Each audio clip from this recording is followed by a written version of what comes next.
Hello dear student. तो चलिए आज हम सब बात करते हैं धातु एवं अधातु चैप्टर के जितने भी महत्वपूर्ण प्रश्न होते हैं उन पर। तो चलते हैं, पहला प्रश्न यहाँ पे है, निम्नलिखित में से कौन अधातु है।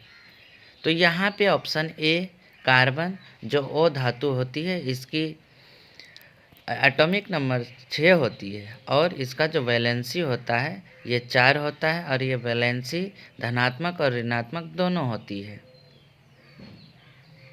दूसरा प्रश्न पे बात करते हैं, निम्नलिखित में से कौन सा उपधातु है। तो यहाँ ऑप्शन सी जीई जो जर्मेनियम होता है, जर्मेनियम एक उपधातु होती है। उपधातु किसे कहते हैं ये भी जान लेते हैं। धातु ऐसा पदार्थ जिसमें धातु और अधातु दोनों के गुण पाए जाते हैं उसको उपधातु कहते हैं। तीसरा प्रश्न पे बात करते हैं, कोई धातु ऑक्सीजन के साथ अभिक्रिया कर उच्च गलनांक वाला यौगिक निर्मित करती है। यह यौगिक जल में विलेय है। यह तत्व क्या हो सकता है? तत्व का नाम बताना यहाँ पे, तो कैल्शियम है। चौथा प्रश्न पे बात करते हैं, खाद्य पदार्थ के डिब्बों पर जिंक के बजाय टीन का लेप होता है। क्यों होता है ऐसा? क्योंकि टीन की अपेक्षा जिंक अधिक क्रियाशील होती है। अगर जिंक का लेप चढ़ाया जाए तो वो पदार्थ के साथ अभिक्रिया कर सकती है जो जहरीला हो सकता है। पांचवा प्रश्न पे बात करते हैं, कौन विद्युत का सर्वोत्तम सुचालक है। तो यहाँ पे ऑप्शन बी एजी जो सिल्वर होता है, सिल्वर विद्युत का सबसे अच्छा सुचालक होता है जिसका लैटिन नाम होता है अर्जेंटेनम। छठा प्रश्न पे बात करते हैं, निम्नलिखित में कौन उपधातु है।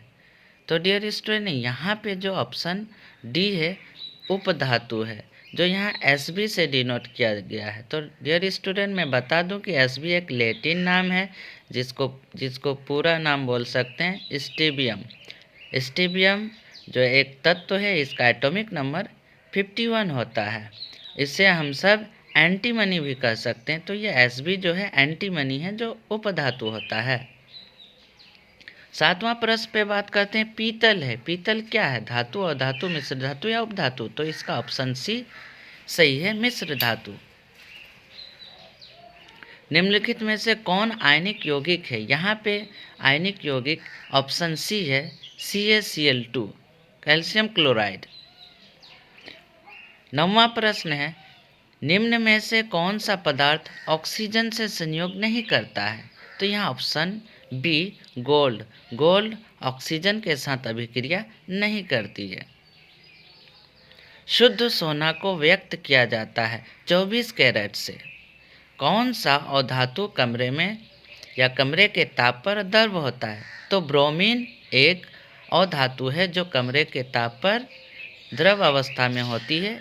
मैं धातु के बारे में भी बता दूं, धातु में मरकरी कमरे के तापमान लिक्विड फॉर्म में होता है। चलते हम सब 12वां प्रश्न पे बात करते हैं, सीसा और टीन की मिश्र धातु को क्या कहते हैं। सीसा और टीन के मिश्र धातु को सोल्डर कहते हैं। तो सोल्डर के बारे में बता दूं कि ये इलेक्ट्रिक दुकान में आप देखे होंगे जिससे तारों को जोड़ा जाता है या किसी भी जैसे कंडेंसर हो या किसी भी प्रकार की चीज़ों को डायट्स हो इसको जोड़ा जाता है सोल्डर। सोल्डर सीसा और टीन का मिश्र धातु होता है। निम्नलिखित में से किसे चाकू से काटा जा सकता है। तो यहाँ पे ऑप्शन ए लिथियम। लिथियम को चाकू से काटा जा सकता है। मैं सभी पदार्थों का नाम बता दूं डियर स्टूडेंट जिसे चाकू से काटा जा सकता है। यहाँ पे तो लिथियम है। अन्य जो है एक सोडियम को हम सब चाकू से काट सकते हैं और पोटेशियम को भी चाकू से काट सकते हैं। 14वां प्रश्न पे बात करते हैं, निम्नलिखित में से कौन सा अधिक अभिक्रियाशील है। कॉपर। यहाँ पे कॉपर सबसे ज़्यादा क्रियाशील है। निम्न में से कौन अधातु है। यहाँ पे ऑप्शन बी सी जो कार्बन होता है ये अधातु है यहाँ पे, जिसका एटॉमिक नंबर 6 होता है। कार्बन क्या है? कार्बन एक अधातु हो। सिलिका क्या है? सिलिका यहाँ पे धातु है, अधातु है, उपधातु है। तो सिलिका के बारे में बता दो डियर स्टूडेंट। सिलिका को सिलिकॉन ऑक्साइड भी कहते हैं। सिलिकॉन ऑक्साइड सिलिका का जो सूत्र होता है SiO2 होता है। इसे क्वार्ज के रूप में भी पाया जा सकता है। यही अलग अलग ये जो होता है सिलिका जो होता है सिलिका अलग अलग जीवित प्राणियों के शरीर में पाए जाते हैं।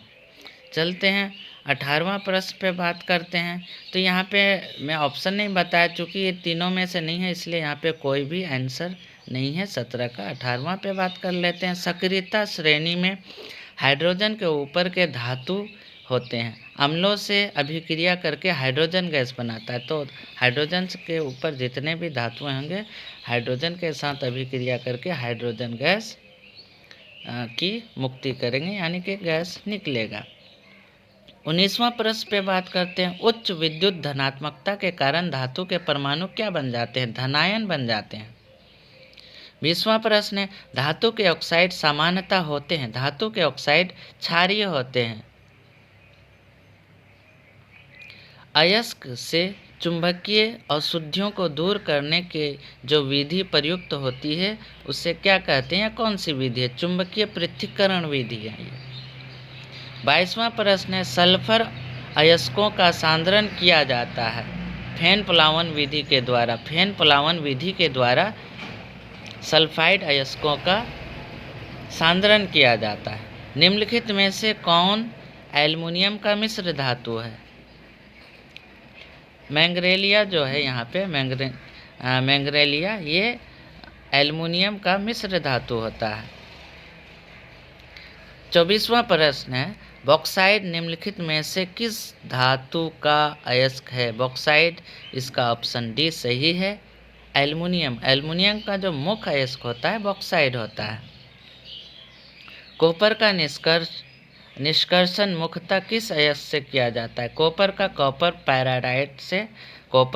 पायराइट से निष्कर्षित किया जाता है या निकाला जाता है। 26वां प्रश्न है। निम्न में से किस धातु का गलनांक सबसे कम है? यहाँ पे सोडियम का गलनांक सबसे कम होता है। साधारण गंधक किस आणविक रूप में पाया जाता है? एसिड के रूप में पाया जाता है गंधक। तो डियर स्टूडेंट मैं गंधक के बारे में बता दूं कि जो एसिड है इसका जो आकार होता है मुकुट के समान होता है। जो राजा का जो सिर पे रहता है उसे ही हम सब मुकुट कहते हैं। 28वां प्रश्न है। फास्फोरस का आणविक सूत्र क्या होता है? फास्फोरस का आणविक सूत्र P4 होता है। सोना निम्नलिखित में से किस द्रव में घुल जाता है? अम्लराज में सोना घुल जाता है। 30वां प्रश्न है। अमलगम एक मिश्र धातु है जिसमें एक धातु हमेशा रहता है, तो पारा अम्लगम में हमेशा उपस्थित रहता है। वल्कनीकरण जो होता है वल्केनाइजेशन जो होता है डियर स्टूडेंट, वल्कनीकरण जिसको कहते हैं कि प्रक्रिया में प्राकृतिक रबर के साथ निम्नलिखित में से क्या मिलाया जाता है? साधारण गंधक का प्रयोग किया जाता है वल्कनीकरण में, यानी कि वल्कनाइजेशन में। 32वां प्रश्न है। निम्नलिखित में से कौन सा अति ज्वलनशील है? यहाँ पे श्वेत फास्फोरस जो होता है व्हाइट फास्फोरस ये बहुत ही अधिक ज्वलनशील होता है डियर स्टूडेंट। तो माचिस आप देखे होंगे, माचिस की तीली में जो लगी हुई होती है वो फास्फोरस ही होती है, लेकिन वह रेड फास्फोरस होती है जो श्वेत फास्फोरस से कम अभिक्रियाशील होती है। व्यावसायिक स्तर पर एल्युमिनियम धातु का निष्कर्षण अयस्क से किया जाता है, बॉक्साइट से किया जाता है। लोहे के निष्कर्षण में चूना, पत्थर, कैल्शियम सिलिकेट एक यौगिक बनाता है। ये यौगिक कौन सी है? धातुमल होती है। 35वां प्रश्न है। किसी तत्व के गुणधर्म का दो या दो से अधिक विभिन्न रूपों में प्रस्तुतिकरण तत्व की क्या कहलाते हैं? अपरूपता कहलाती है। धातुओं की प्रकृति कैसी होती है? विद्युत धनात्मक। यहाँ पे जो ऑप्शन है डियर स्टूडेंट पहला ऑप्शन सही है, विद्युत धनात्मक होती है।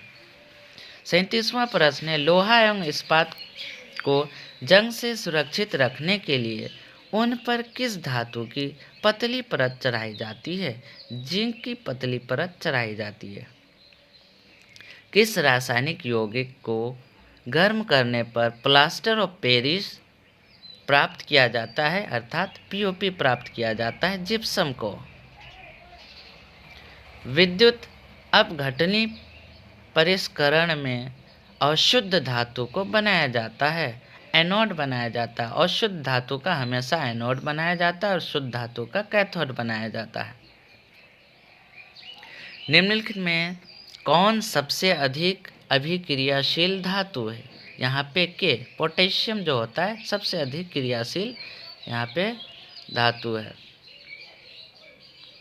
41वां प्रश्न है, जब मैग्नीशियम फीता को जलाया जाता है तो उत्पन्न आग की लौ कैसी होती है? चमकीली होती है, यानी कि उजला होता है। एक्वारीजा अर्थात रॉयल जल यानी कि शाही जल होता है या शाही पानी भी बोल सकते हैं, किस अनुपात में सांद्र हाइड्रोक्लोरिक अम्ल और सांद्र नाइट्रिक अम्ल का ताज़ा मिश्रण होता है? तो पहले यहाँ पे डियर स्टूडेंट नाम को ध्यान में देखते हुए इसका ऑप्शन चूज़ करेंगे। पहले यहाँ पे सांद्र हाइड्रोक्लोरिक अम्ल है, बाद में है नाइट्रिक अम्ल, इसलिए यहाँ का जो सही आंसर है आंसर सी है 3:1। अगर यहाँ पे नाम को नाइट्रिक अम्ल को पहले कर दिया जाए और सांद्र हाइड्रोक्लोरिक अम्ल को बाद में कर दिया जाए तो अनुपात इसका चेंज होगा, ये 1:3 हो जाएगा। तो आप नाम पे ध्यान देंगे कि पहले क्या है, हाइड्रोक्लोरिक अम्ल है या फिर नाइट्रिक अम्ल है, इस पे ध्यान देंगे। यहाँ जो नाम है नामकरण के आधार पर ऑप्शन सी जो है 3:1। लेकिन अगर आप अधिकतर देखेंगे तो यहाँ पे जो नाम होती है नाइट्रिक अम्ल हमेशा पहले किया जाता है, तो आप कहीं पे भी देखेंगे तो पहले इसका अनुपात है 1:3, लेकिन नामकरण के आधार पर यहाँ पे 3:1 होगा। चलते हैं 43वां प्रश्न पे हम सब बात कर लेते हैं। 43वां प्रश्न में है, अपने शुद्ध रूप में धातु की सतह होती है, खुरदरी होती है। धातु का पतले तार के रूप में खींचने की क्षमता को तन्यता कहते हैं। जब धातुओं को हम सब खींच के तार बनाते हैं उसके इसी गुण को तन्यता कहते हैं। और जब हम उसको चोट करके हथौड़ी से पीटेंगे और चदरा बनाते हैं तो आघातवर्धन्यता कहते हैं। इसे भी आप याद रखेंगे। जो 45वां प्रश्न में यहाँ पूछा गया है तो आघातवर्धन्यता होगा जब हम सब पीट के चदरा बनाते हैं। 46वां प्रश्न पे बात करते हैं, जो धातुएं कठोर सतह से टकराने पर आवाज़ उत्पन्न करती है उन्हें क्या कहते हैं? ध्वनिक कहते हैं या सोनोरस कहते हैं? सोनोरस जो इंग्लिश वर्ड है और हिंदी में ध्वनिक कहते हैं। जो धातु का एक गुण होता है वो फिजिकल गुण होता है, यानी कि भौतिक गुण होता है। सबसे अधिक तन्य धातु कौन सी है? सोना सबसे अधिक तन्य धातु है। 1 ग्राम सोना से कितना तांबा तार बनाया जा सकता है? कितना लंबा तार बनाया जा सकता है? तो 1 ग्राम सोना के तार से कितना लंबा तार बनाया जा सकता है? तो यहाँ पे 2 किलोमीटर। डियर स्टूडेंट आप याद रखें कि 1 ग्राम अगर हम सब सोना को लेते हैं और उससे तार बनाना चाहें तो 2 किलोमीटर तार बन सकता है। कमरे के ताप पर मरकरी धातु किस अवस्था में पाई जाती है? तो द्रव अवस्था में पाई जाती है। डियर स्टूडेंट में पहले भी बता दिया, जो धातु जो द्रव अवस्था में पाई जाती है यहाँ पे मरकरी है। मरकरी जिसका जो संकेत होती है Hg होता है, जिसको हम सब हाइड्रोगायरम भी बोलते हैं, और इसका एटॉमिक नंबर होता है, ये भी याद रखेंगे आप सब, 80 होता है, यानी कि 80। इसे थर्मोमीटर में प्रयोग किया जाता है, जो क्लिनिकल थर्मोमीटर होती है उसमें। इसका रंग चांदी के तरह होती है, यानी कि चमकीली होती है। 50वां प्रश्न है, इनमें से कौन अधातु होते हुए भी चमकीला होता है? तो यहाँ पे ऑप्शन सी जो आयोडीन है ये एक अधातु है, लेकिन इसका जो रंग होता है चमकीला होता है। सबसे कठोर प्राकृतिक पदार्थ कौन सा है? तो ये हीरा हम सब जानते हैं। हीरा जो कार्बन का प्रूफ होता है, ये हीरा दुनिया का सबसे कठोर पदार्थ होता है। एल्युमिनियम पर मोटी ऑक्साइड की परत बनाने की प्रक्रिया को क्या कहते हैं? एथोडीकरण कहते हैं, एथोडीकरण। 53वां प्रश्न है, अभिक्रियाशीलता के इस क्रम में कौन सही है? अभिक्रियाशीलता इट मीन्स कि यहाँ पे जो अभिक्रिया जो बढ़ रही है इसमें किसकी सबसे अधिक है? तो ऑप्शन सी में देख सकते हैं मैग्नीशियम, एल्युमिनियम, जिंक, उसके बाद आयरन है। तो यहाँ पे सबसे अधिक जो क्रियाशील है मैग्नीशियम, उससे कम एल्युमिनियम, उससे कम जिंक और उससे कम आयरन।